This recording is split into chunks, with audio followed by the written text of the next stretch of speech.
দক্ষিণ এশিয়ার সব থেকে বড় আসর সাব চ্যাম্পিয়নশিপকে ঘিরে নতুন একটি সুখবর আসছে। সেটা হলো দক্ষিণ এশিয়ার সব থেকে বড় আসর সাব চ্যাম্পিয়নশিপের মধ্যে এবার প্রথমবারের মতন যোগ করা হবে বিআর সিস্টেম। অর্থাৎ চ্যাম্পিয়ন্স লিগ বা বিশ্বকাপের মধ্যে যেরকম বিআর সিস্টেম চালু করা হয়েছে, এরকম ভাবে এখন সাফের মধ্যে বিআর সিস্টেম চালু করা হবে। অর্থাৎ আস্তে আস্তে দক্ষিণ এশিয়ার মধ্যে ফুটবল উন্নয়ন হচ্ছে। তো তখন যেতগুলো কথা কইলাম, এইগুলো কথা কিন্তু আমার না, এগুলো বলেছে সাব চ্যাম্পিয়নশিপের ঊর্ধ্বতম কর্মকর্তা। অর্থাৎ তিনি নিজের মুখে কয়েছেন সাব চ্যাম্পিয়নশিপের মধ্যে পরিকল্পনা চলতেছে বিআর সিস্টেম চালু করার জন্য।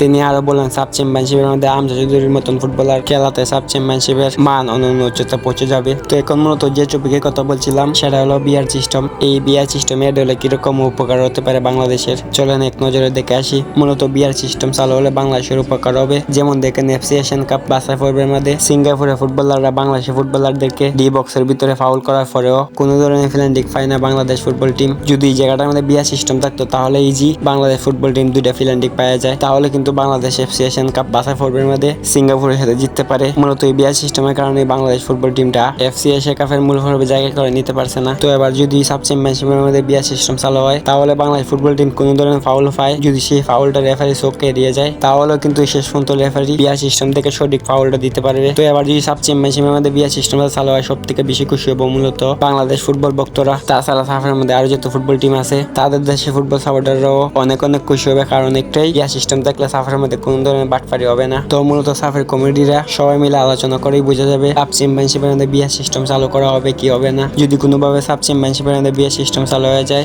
তাহলে আস্তে আস্তে দক্ষিণ এশিয়ার মধ্যে যত ধরনের ফুটবল টুর্নামেন্ট আছে সব টুর্নামেন্টের মধ্যেই বিআর সিস্টেম চালু করা হবে। বিআর সিস্টেমটা চালু হইলেই দক্ষিণ এশিয়ার সকল ফুটবল টিমের খেলা দেখতে অনেক অনেক ভালো লাগবে। তো আপনারা কারা কারা চান সাব চ্যাম্পিয়নশিপের মধ্যে বিআর সিস্টেম চালু হইতো, আর আপনারা কারা কারা চান না বিআর সিস্টেমটা চালু হইতো না, দুই পক্ষে কিন্তু কমেন্ট করে বলে যান, দেখবো আমরা কারা কারা এই সাব চ্যাম্পিয়নশিপের মধ্যে বিআর সিস্টেম চালু হওয়ার পক্ষে আছেন।